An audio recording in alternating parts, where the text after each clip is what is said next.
What's going on, guys? Today I'm going to be doing an unboxing video for the Genesis Hellfire electric longboard. This company, Ride Genesis, they actually have three different styles. One is similar to a skateboard, one is this style which matches my dirty other longboard, I think better than the third style, which is also the most expensive, which looks like the boosted board, which is the Tomahawk. This one is the Hellfire. So the reason I chose it is because this is the longboard I use every day for going to class and stuff, so I felt I'd be more comfortable on a board that was basically designed the same. It looks the same, but you'll be able to see that more when I open it up. But this is the box. It actually comes in a brown box over this box, but I've already actually opened it up and everything, so it's not a true unboxing video, but I do want to show you guys all what's in it and give you a little riding impression and everything. So here we go. I don't think the manual was sitting on top when I first got it. And there's actually plastic covering both the wheels on this side and over here, and basically coming up to the halfway point on the board.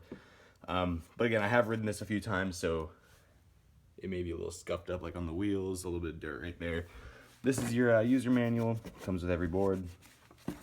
It's actually really short, their user manual. Basically just goes how to charge everything, how the remote works, things to avoid, and then more about the charger, and then it's over. So it's a really short user manual, but I guess it helps, you know, it gets everything across nice and easy. So let's pull out the board. The board's actually really heavy. I didn't weigh it, but it's definitely a solid, it's up there, I gotta say. It is pretty big. It's a little bit smaller than my last board, but again, you guys don't, you know, you haven't seen my other board, so it doesn't help very much. And actually it looks about the same in the video, but I swear it's a little bit smaller. The wheels are bigger, which is nice if we put them right up. Especially because it's electric, that gives you a little bit more stability. And these are the back wheels, which are even bigger than the front wheels on the... I don't know if you can tell, these ones are bigger in the back. The removable battery, which everybody's a big fan of. In-hub motors. So no belts to snap or anything. This also actually gives you the function to go in reverse if you'd like. So I think it's a lot better than the belt. I'm a big fan, especially for half the price of a boosted board. I think this is a good alternative. So yeah, you're able to remove this battery. I'm not going to do it now. I have no need to. Whew, I'm out of breath. This is where you charge, and I have a lot of trouble closing this thing. I don't know why. It's literally like, you know, I just can't get it ever, and it'll pop out randomly, but that's the only design flaw I found so far. This is the power button right here. So simply pushing it one time will turn it on. And the rest of the unboxing, this box just has all your chargers. It comes with one for the longboard itself, which you plug into the wall. We can open it up. It's like a normal, you know, plug it into the wall, plug it into your longboard, you're good. And they give you one of these for charging the remote. It's micro USB or micro SD, I think. I don't know the right word. But it's a nice short cable for the remote, which is actually right here and very small. This remote's super small, which I actually kind of like. You know, it fits in the palm of your hand. The box fits in the palm of your hand. The remote's even smaller. And this thing is going to be in here pretty well. If I remember right, I had a little bit of trouble getting it out. There we go. But it's nice. This thing is definitely palm sized, which I'm a big fan of. You simply turn it on by flipping the switch up. And then obviously the go button, you just push forward.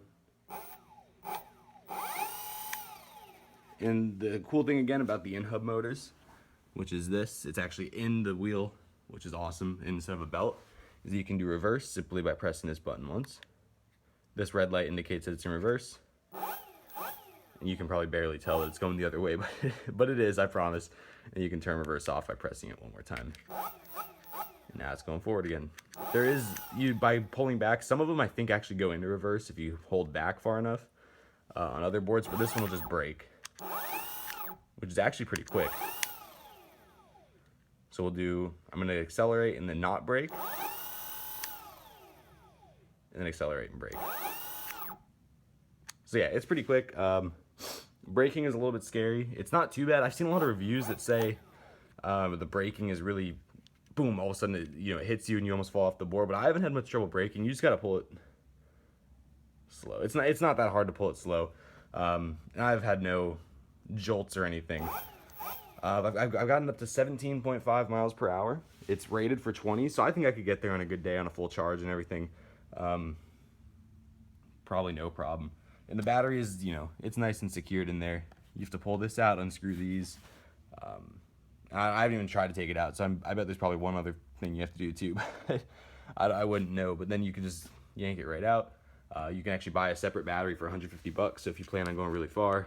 If you plan on going super far, you can, I guess, buy a separate battery. Why not, right?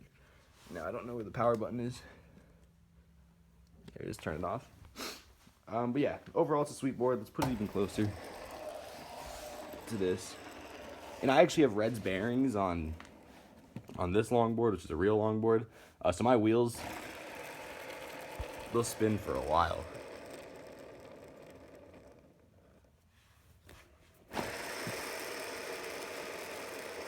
Like you can tell the green one already stopped. But yeah, I haven't had problems. I've actually push-kicked this board as well, which, don't have the motor on. It's not too bad. You get a little bit of resistance. It's not anything like an actual longboard, but it's good. Overall, it's good. It's really heavy. That's my only real complaint. It's not going to be a pain to carry to class, though. That's the main reason that I actually longboard, is to go to and from class. But it'll be easy to store in class and everything. I actually haven't taken it to class yet, but I have ridden it around my neighborhood quite a few times. Boom. But yeah, it won't be too bad, especially because I can save all the sweating of going to and from class. So I'll be willing to carry the 18-pound board or whatever the heck it is. But yeah, so I'm going to take it outside real quick, and we can do a little bit of filming out there. You guys can see how it works. Obviously, don't want to run it in the house. But it seems very high quality. It has a nice glossy finish right here.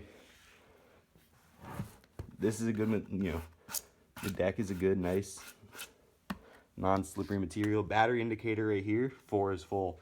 1 is obviously really low. But yeah, let's run it outside and see what we can do. All right, guys, so we got it outside here. I did a few laps around my entire neighborhood, and we're actually down to, I guess, 75% is how you would say it. You can see that only 3 of the lights are on, so that's good that the indicator actually works and everything. I'm happy about that, obviously. But I haven't charged the board at all. I got it. I rode it around last night. I got it yesterday, so I rode it around last night. I rode it around my neighborhood about 3 times now, because I kept going to different clubhouses, and finally I got to one that doesn't have any people here, as you can tell. But yeah, so just basic acceleration and brake. Acceleration, brake. And obviously it doesn't go that fast with me on it. I'm about 190 pounds, if that gives you any sort of general idea of how much, how fast it would go for you. All right, so let's go.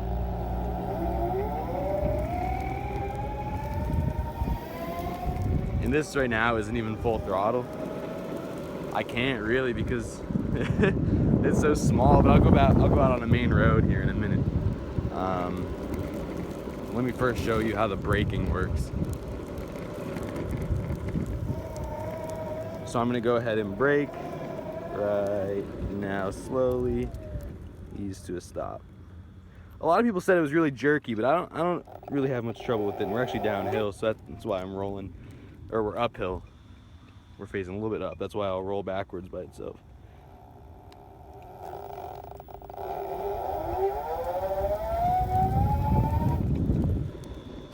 But yeah, it's a fun little board, I gotta admit. From the factory, the trucks were a little bit, oh, it's so heavy. The trucks right here were a little bit tight, so I went ahead and loosened them up. I have a few tools. I've been skateboarding since I was like 7 and longboarding. This is like my 3rd longboard or something, so I have the tool. I loosened them up a little bit, that way I'm able to carve a little bit better. Like turn. It was really, really stiff. And I mean, that makes sense for people who might be beginners in case they, it's good for beginners in case they don't have much stability. But my trucks on my other longboard are so loose, I can make my heel touch the ground. So this one was really stiff for me, so I had to adjust it a little bit.